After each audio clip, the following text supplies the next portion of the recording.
Okay, so here's some question that we recently got from a cell site landlord in the San Francisco Bay Area, and they want to know what do we do about AT&T's LEP, LEP. It's a wonderful acronym. It means Lease Expiration Program.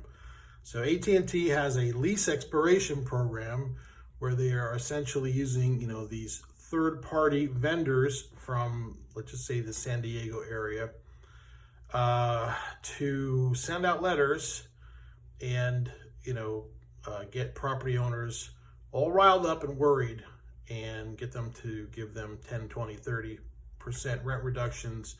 We're only going to modify the use a little bit. They're going to change some of the terms, make it less favorable for you, the landlord, and maybe make it more favorable for them.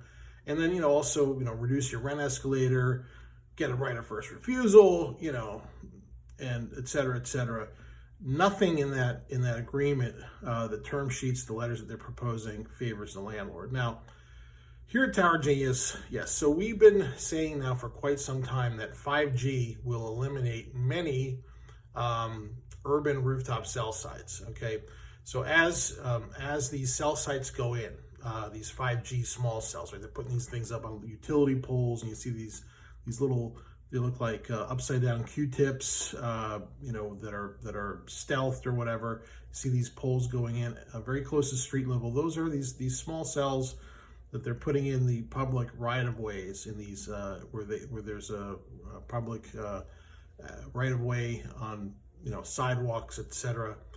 And the carriers have lobbied Washington D.C. to do this for $270 a year. So AT&T, Verizon, there's companies that are crying poverty. They really have an unfair advantage, right? They're putting these things in every few hundred yards for $270 a year. So, and the argument that they're using is, hey, Mr. Landlord, 5G is coming, and it's here, and we're putting these. Well, 5G's already, like, it's already here on your rooftop or cell site there, because those sites do have 5G capabilities. They're all upgraded for the most part. But the small cells will work in conjunction with the macro sites. Now, in areas where there's like really excessive rent, maybe they're paying $5,000, $6,000, $7,000, $8,000 a month. You get some of these crazy rooftop rents, particularly where they're paying these excessive rents. Over there, yes, definitely in these really, really populated urban areas, they could put in a bunch of these small cells and make that site render obsolete. Where we see the biggest threat, again, is where there are a lot of potential, locations where the carriers could move the site to if there was a higher rent, but where they could put a lot of these small cells in. Not every city is going to have this, but we think over the next 10 years or so, a lot of these heavily densely populated urban areas like New York City, like Los Angeles, etc., will see the bulk of these macro sites go away. Now, with that said, if they're going away, which we think a lot of them are, one, you could sell them, right? There's no reason to participate in a lease expiration program to reduce your rent. Hey, if it's going away at some point because of technology advances, then collect as much money as you can. So when this is Tower Genius's lease expiration program, for AT&T landlords or whoever your carrier is.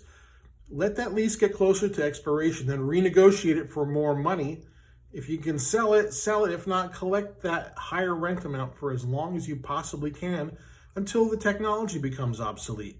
Again, it's going to be in urban areas primarily where we see this happening, okay? In these densely populated rooftop urban jungles where these cell sites could and probably will be replaced. Now, the site, for example, in San Francisco that actually I gave it away, in the Bay Area, where this particular carrier is trying to get a rent reduction. I mean, the rent's not really that high. It's below $30,000 a year. I believe that's what the number was. So that's kind of right in the ballpark. It's probably even a little bit less than it should be. There's a lot more significantly more expensive rooftop cell sites in that area.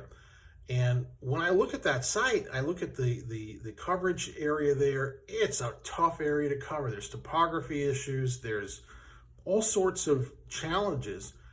There's no way that that site is going to go away. Even if they put in 10 small cells, like, there's still not going to be. I mean, I know that the carrier doesn't have a budget to move a bunch of these things.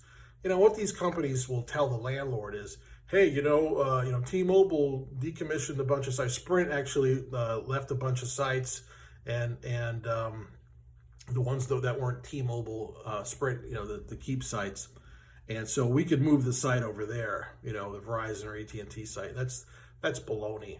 They really don't have the budget to move these things. So if you're getting these AT&T Lease Expiration Program or Verizon Lease Expiration Program letters, just remember that, Tower Genius has a lease expiration program too. And we say, let it get closer to expiration and then jack that rent up as high as possible.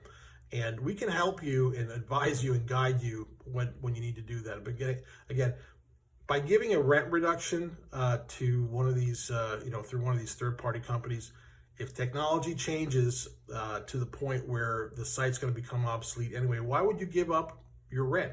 Collect as much as you can. Do not give these companies a rent reduction. And again, most of these folks, they have very limited experience in the wireless industry. Most of them are reading a script. They learn the script very well, but they don't have a background in wireless, and they're basically just telling you what their overlords are telling them to say.